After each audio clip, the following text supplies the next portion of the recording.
The doctor referred to the twins as Twin A and Twin B. The name that I liked the best was Lara, and the name that he liked the best was Abigail.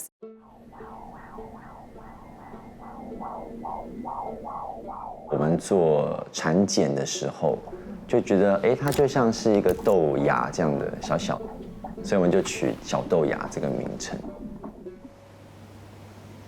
Lara was very cooperative, whereas Abigail was always moving around or hiding, and we joked that Abigail was a bit of a troublemaker. We had a lot of conversations about our hopes for them, and I do remember I have a very distinct memory of when we were watching the Olympics. And we thought, oh, well, maybe one will compete for Singapore, one will compete for Australia.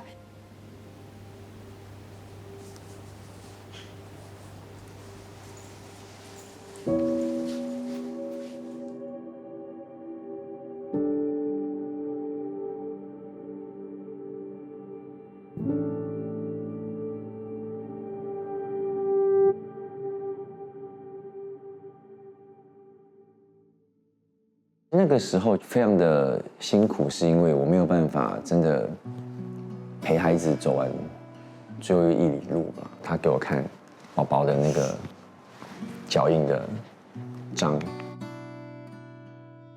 会有一些奇怪的想法，说，哎，是不是老天爷觉得我们不适合当父母？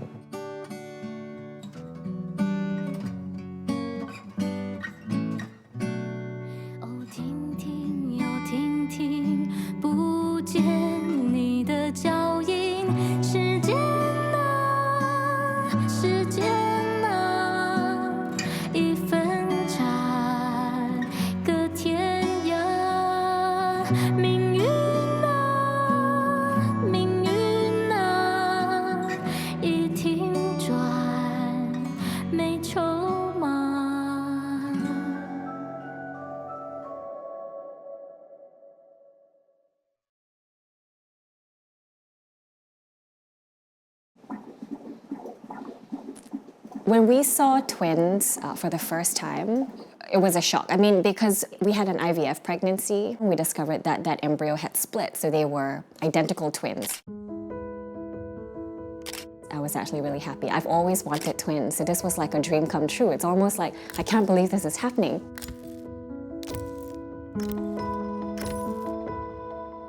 Can you just feel this like immense amount of responsibility on my shoulders? And for us, it was it's going to be the first time we're having new lives brought into our family.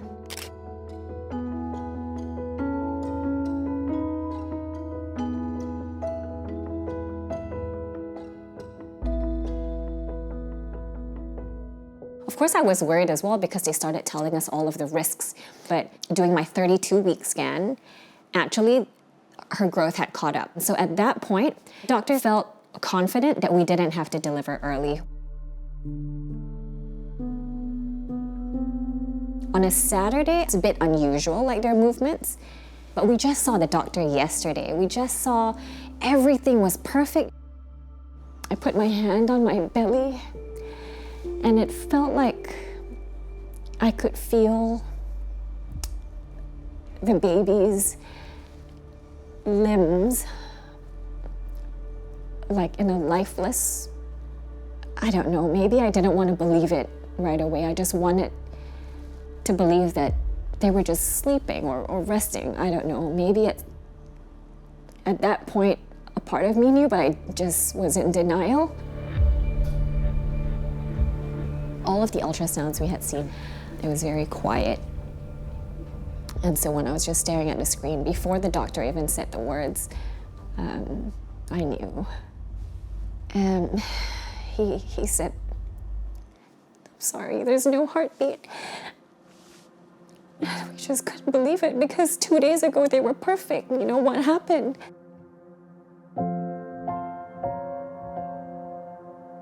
Just being stunned. Nobody teaches you how to manage grief or what to do in these kinds of situations.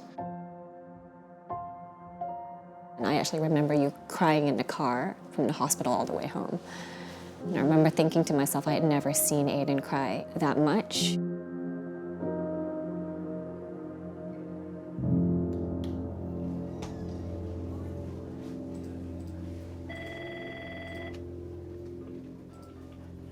We asked our doctor the next morning what was going to happen at the birth, and he said, well, once you deliver the babies, you have a choice. Do you want to hold your babies, or do you not want to hold your babies? And I said, what do you mean? Like, what if you don't hold your babies?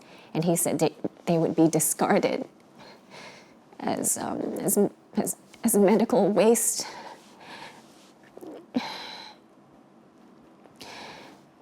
And we said, yeah, we want to hold our babies. And then when Lara came out, they put Lara on my chest. So Lara was on my chest, and Aiden was with Abigail.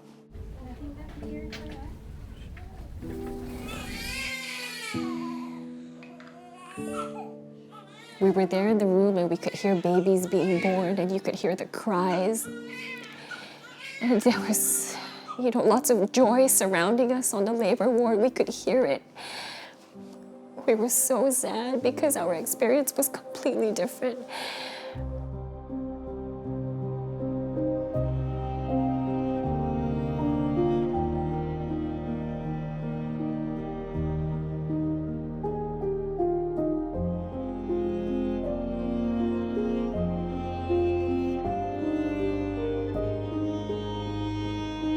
We're waking up in the middle of the night, and it was just completely silent. It was so quiet, the funeral was over, no one was in the house, and I wasn't pregnant anymore.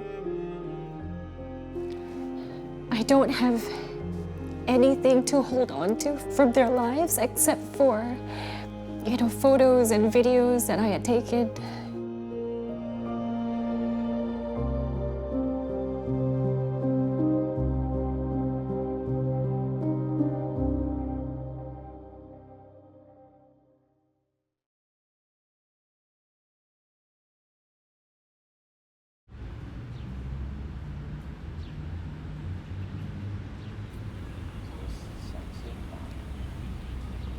其实那个时候我们当下在吵架，对不对？对，觉得快要走不下去了。对，因为我觉得两个人在一起啊，有些时候就遇到一些瓶颈嘛。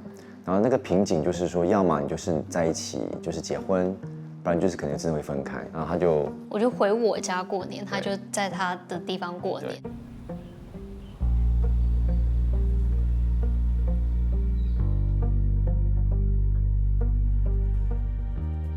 有一天我突然觉得我很不舒服，我想说怎么很奇怪，然后一验2条线，我大吸了一口气，然后我也没讲什么，我就传了那个照片给他。我就直接跟他说，不管怎么样，我说我愿意要负这个责任了，一切都是缘分，那缘分我就要好好的珍惜跟守住它，这样子。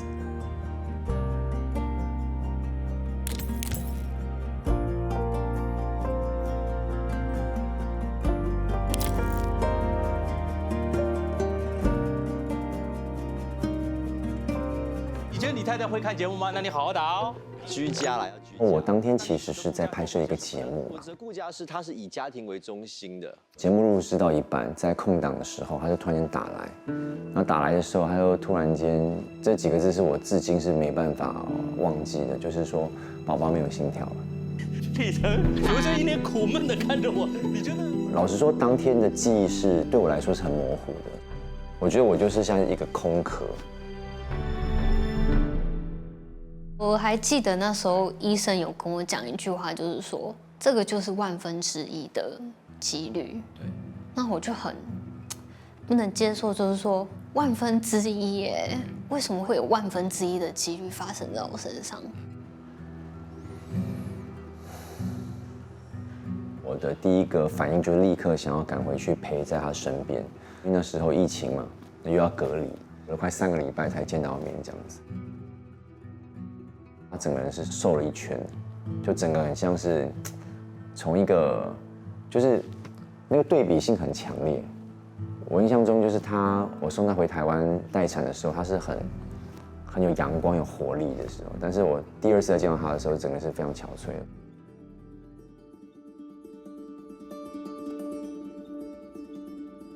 我就是一直在哭，然后我妈妈就跟我说。没关系啦，我们就赶快面对。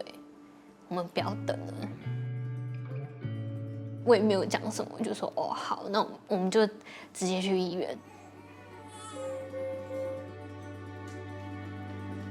让我很记得，就是说，同样是在产房，隔壁也都是啼哭声，可是我的好安静哦。医生也没有讲话，护士也没有讲话，大家也没有那种喜悦。当下护士问我说：“你要看宝宝吗？你要抱他吗？”其实当下没有人跟我在里面躺，然后我说我不敢看呢。然后护士跟我讲一句话，就是说：“妈妈，其实你发现的很快。”宝宝的颜色都还是很漂亮，他没有发紫，他的皮肤的颜色都还是很漂亮的。宝宝在身上，可是为什么他没有哭声？他为什么不会动？你就觉得拼命去回想，说我到底哪里做错了？我哪一步没有遵照医旨，还是说做错了什么事情伤害到我的孩子，导致我今天失去了他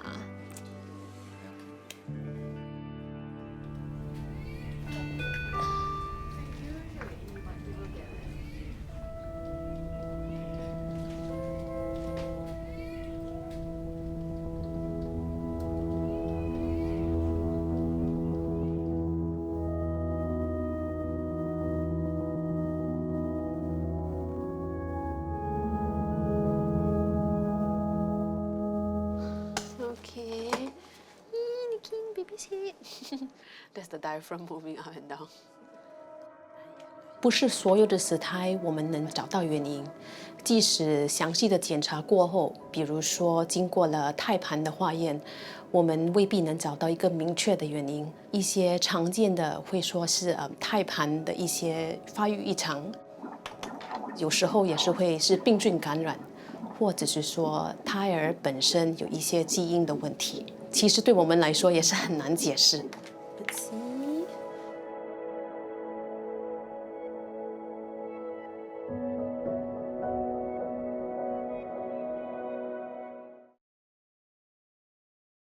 It travels along the tracks from the city, through the countryside until it reaches its final destination. 它这火车是放上面的吗？是这一架吗？是这一架，哇！这一胎哦，跟上一胎比起来，就是上一胎是整个容光焕发的，但这一胎老实说，他有买一个胎心监测。好，爸爸让他 flip， OK flip， 转翻，喂，哇，再 flip， 再 flip。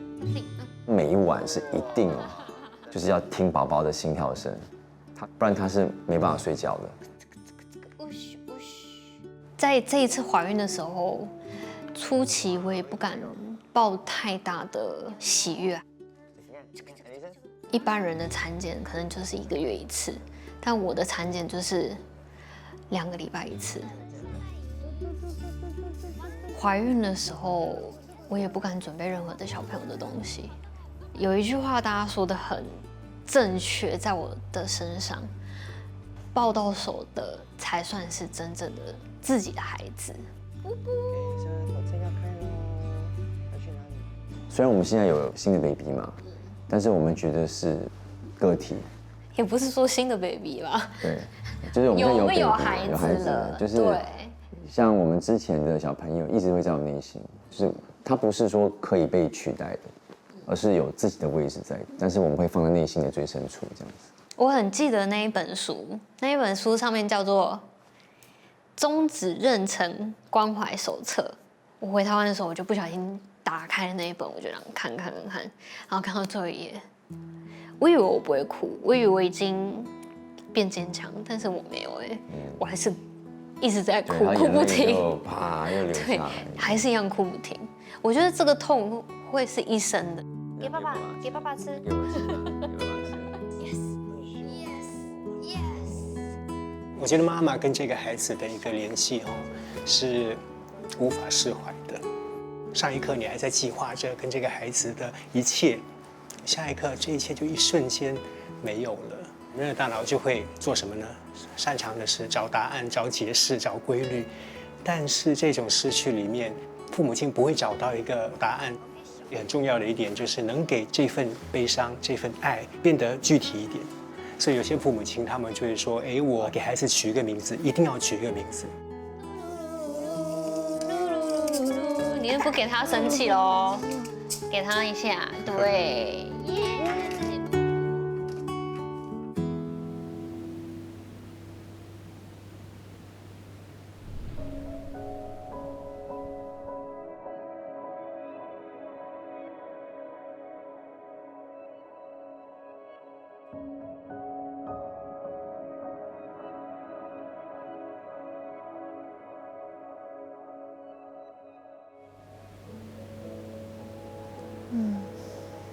What's the name you picked?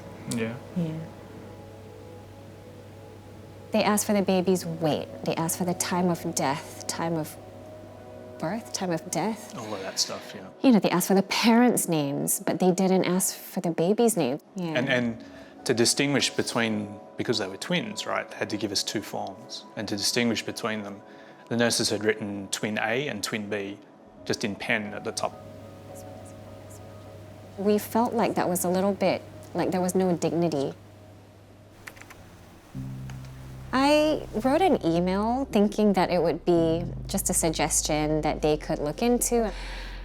They said, sorry, we don't need the baby's names because it's not required for any administrative purpose.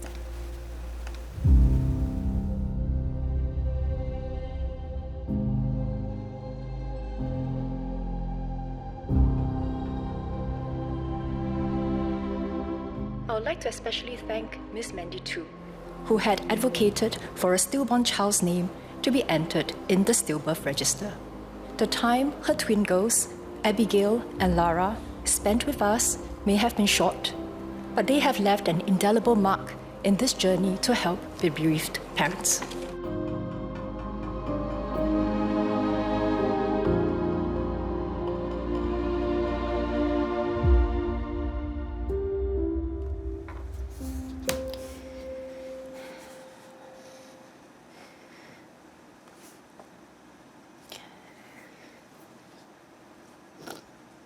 It was actually really touching because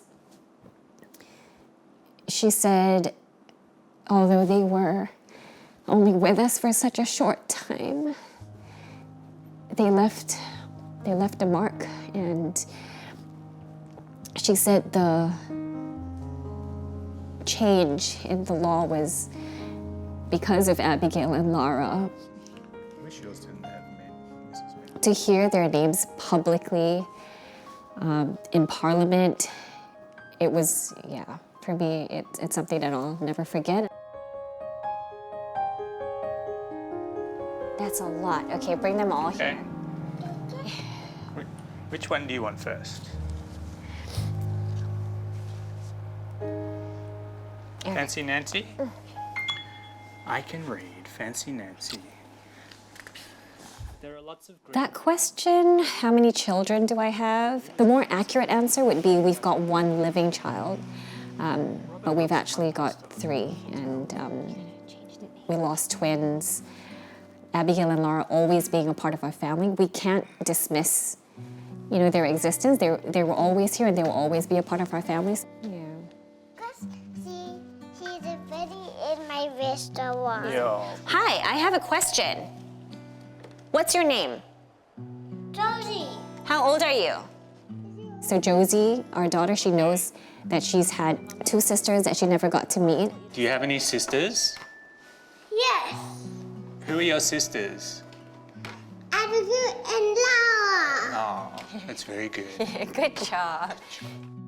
我见过浩瀚的海底，也体会过高山反应，却忘了你总盼我的归期。